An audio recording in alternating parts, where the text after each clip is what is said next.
अस्सलाम वालेकुम my dear students I am your chemistry teacher Saifullah Bhatti. Students, आज का जो टॉपिक है वो है मोलर वॉल्यूम। ये सारी बात जो है ना हम गैस से रिलेटेड करेंगे कि हमारे पास ये एक सिलेंडर है, उसमें किसी गैस को हमने इनक्लोज़ किया हुआ है, बंद किया हुआ है। माय डियर स्टूडेंट, गैस के मॉलिक्यूल हर वक्त हरकत कर रहे होते हैं, मूव कर रहे होते हैं, रेंडमली एक दूसरे के साथ टकरा भी रहे होते हैं, कोलिजन भी कर रहे होते हैं। तो वो जितनी उन्होंने जगह घेरी होती है, जो स्पेस ऑक्यूपाई की होती है ना, वो उनका वॉल्यूम होता है। तो आज हम 1 मोल के गैस के वॉल्यूम की बात करेंगे। अब हमारे पास 1 मोल क्या चीज़ होती है जी? 1 मोल जब भी हमारे पास कोई भी कंपाउंड हो या एलिमेंट हो, उसका मैस अगर ग्राम में हम फ़र्ज़ कर लेते हैं आसानी के लिए, for the sake of convenience, तो वो चीज़ हमारे पास 1 मोल बन जाती है। जैसे अगर हम गैस की बात करें, जो हाइड्रोजन है इसका एटॉमिक नंबर भी 1 है, इसका एटॉमिक मास भी 1 है। तो अगर हम एटॉमिक मास 1 की बात करें, तो अगर मैं 1 के साथ ग्राम लगा देता हूँ तो ये मेरे पास 1 मोल ऑफ हाइड्रोजन एटम बन जाएगा।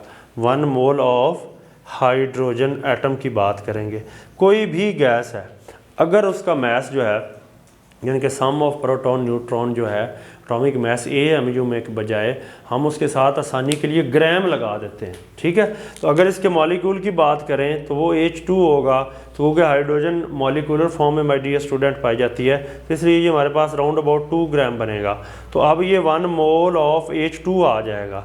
इस तरह अगर O2 की बात करें, ऑक्सीजन का एटॉमिक मास 16 होता है, 16 होता है, तो 16 2 ऑक्सीजन है तो हमारे पास माय डियर स्टूडेंट 32 आ जाएगा। तो ये 32 ग्राम आ जाएगा। अगर किसी भी गैस का मास ग्राम में हम मानेंगे, फ़र्ज़ करेंगे, तो वो उसके 1 मोल के बराबर होगा। तो आज देखेंगे कि अगर कोई गैस 1 मोल है हमारे पास है, तो उसका जो वॉल्यूम है वो कितना होगा, उसने कितनी स्पेस को ऑक्यूपाई किया होगा उस गैस ने सिलेंडर के अंदर या किसी और चीज़ के अंदर जिसके अंदर हमने उसको क्लोज़ किया हुआ है, तो उसने कितनी जगह घेरी हुई है, कितनी स्पेस ऑक्यूपाई की हुई है, उसे हम बोलेंगे मोलर वॉल्यूम। कहते हैं जी, अगर कोई भी गैस हो, 1 मोल ऑफ एनी गैस, कोई भी गैस है, शर्त यह है कि वो गैस आइडियल होनी चाहिए। अब कौन सी गैस आइडियल होती है, इसकी डिटेल जो नेक्स्ट चैप्टर गैसेस के बारे में हम जब चैप्टर 3 डिस्कस करेंगे, वहाँ पे डिटेल डिस्कशन करेंगे कि आइडियल गैसेस कौन सी होती हैं at standard temperature and pressure, STP पे। STP का मतलब है स्टैंडर्ड टेम्परेचर एंड प्रेशर, यानी कि हमने गैस का टेम्परेचर और प्रेशर फिक्स कर देना है, एक म्यारी बना देना है, उसके ऊपर जाके ये चीज़ हमने परफॉर्म करनी है, फिर जाके हमने मोलर वॉल्यूम को देखना है। स्टैंडर्ड यानी कि म्यारी टेम्परेचर क्या चीज़ है? टेम्परेचर है जो हमारे पास 0 डिग्री सेंटीग्रेड। अगर इसे हम केल्विन में करते हैं तो हमारे पास 27316 केल्विन में आएगा। और जो हमारे पास प्रेशर है माय डियर स्टूडेंट, वो 180 m है। यानी कि जितना हमारे पास एटमॉस्फेयर का प्रेशर है उतना प्रेशर लेना और 0 डिग्री पे जाके ये चीज़ हमने कैलकुलेट करनी है, फिर हमारे पास ये एक्यूरेट रिजल्ट आएंगे। कहते हैं जी, अब हम प्रॉपर डेफिनेशन को देखते हैं कि अगर हमारे पास 1 मोल हो गैस का हो, यानी कि अभी हमने बात की हाइड्रोजन का 2.016 ग्राम हो, उसे भी 1 मोल बोलेंगे। CH4 एक गैस है, उसका अगर हम देखेंगे वो भी 1 मोल बोलेंगे। कार्बन का मास 12 होता है, 4 हाइड्रोजन का होगा, टोटल देखेंगे तो 16 ग्राम बनेगा। तो जब किसी भी गैस का मास हम ग्राम में फ़र्ज करेंगे तो उसे 100% एक्यूरेटली पक्का मान लेना कि वो हमारे पास माय डियर स्टूडेंट 1 मोल ही है। अगर 1 मोल गैस है तो उसने जो जगह घेरी होनी है ना, वो है 22.414 क्यूबिक डेसीमीटर। यानी कि ये हमारे पास एक ये सिलेंडर है, ये दूसरा सिलेंडर है और ये तीसरा सिलेंडर है। इसके अंदर अगर हम कहते हैं हाइड्रोजन गैस है, इसके अंदर ये मीथेन गैस है और यहाँ पे अमोनिया गैस है। और तीनों का अगर हमने 1 मोल ले लिया है, 1 मोल से मुराद ये है कि हाइड्रोजन हमने ले लिया 2 ये H2 मानेंगे, ये CH4 है, 2.16 ग्राम ले लेना है, ये 16 ग्राम ले लेना है और ये 17 ग्राम ले लेना है। ये 2 ग्राम, ये 16 ग्राम, ये 17 ग्राम, 3 मुख्तलिफ बर्तनों के अंदर तीनों गैसेस को बंद कर दिया है। जितना उनका एटॉमिक मास था उनको जमा करके उनका मोलर मास आया, उसको ग्राम में ले लिया। ये 2 ग्राम ले लिया, ये 16 ग्राम ले लिया, ये 17 ग्राम ले लिया। अब मैस जो है सब का डिफरेंट है, लेकिन उन सब का जो तीनों का वॉल्यूम होगा वो माय डियर स्टूडेंट होगा 22.414। ये बिल्कुल फिक्स है, ये कैलकुलेटेड है। वो कैसे आता है कि density is equal to mass over volume होता है। तो यहाँ पे जो वॉल्यूम है वो मैस बाय डी बन जाएगा। तो हर गैस की अपनी डेंसिटी होती है, तो डेंसिटी को जब उसके मैस पे डिवाइड करते हैं तो हमारे पास उसका वॉल्यूम भी आ जाता है। तो हर आइडियल गैस का जो वॉल्यूम होगा वो 22.414 क्यूबिक डेसीमीटर होगा। क्यूबिक डेसीमीटर का मतलब आप लीटर भी कह सकते हैं, क्योंकि जो 1 क्यूबिक डेसीमीटर होता है वो 1 लीटर के भी बराबर होता है, जो कि ज़्यादातर हम लिक्विड्स के साथ यूज़ करते हैं। यानी कि कोई भी आइडियल गैस होगी उसको 0 डिग्री पे लें और उसका प्रेशर 1 atm लें। atm is the unit of pressure है। तो फिर कोई भी आइडियल गैस होगी, सब का जो वॉल्यूम माय डियर स्टूडेंट होगा 22.414 cubic decimetre. This is known as molar volume.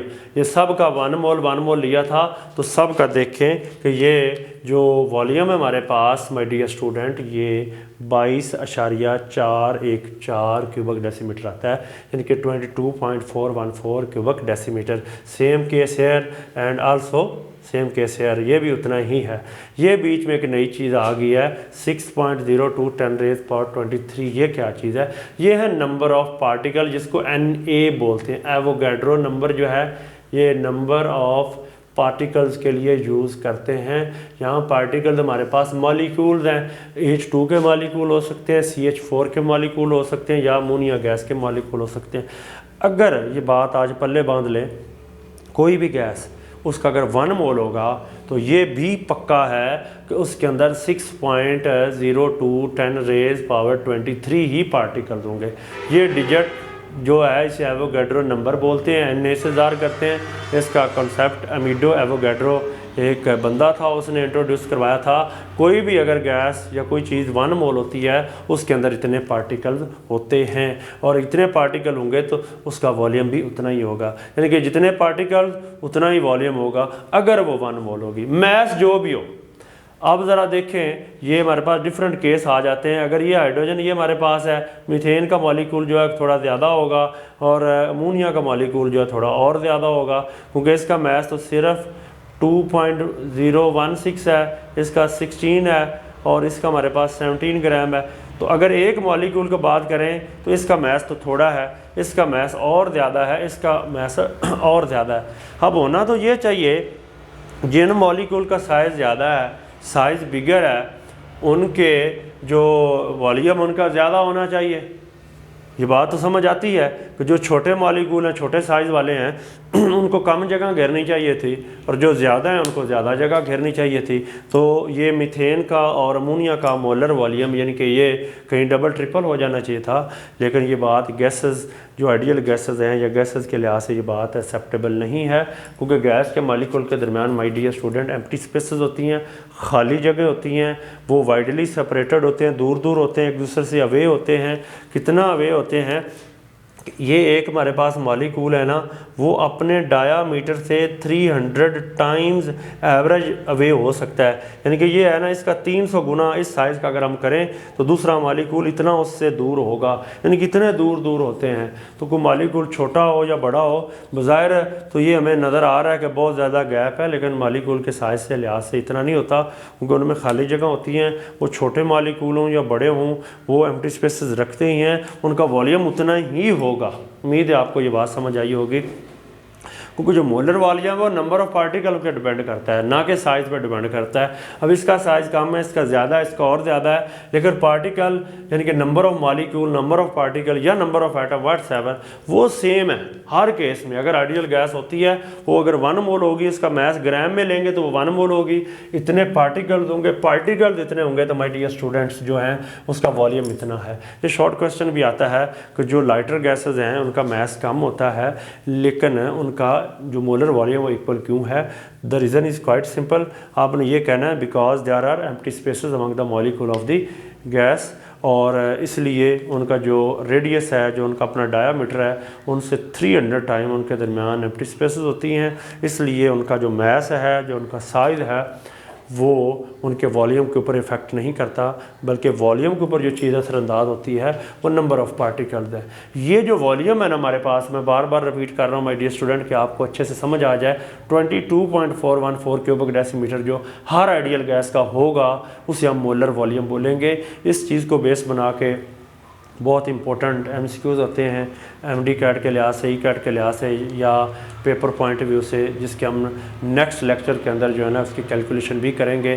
तो मोलर वॉल्यूम था कि अगर 1 मोल गैस हो STP पे, स्टैंडर्ड टेम्परेचर और प्रेशर पे, उसका वॉल्यूम होता है 22.414 cubic decimetre. This is known as molar volume. I am hopeful my dear student कि आपको ये लेक्चर की समझ आई होगी। Thank you so much.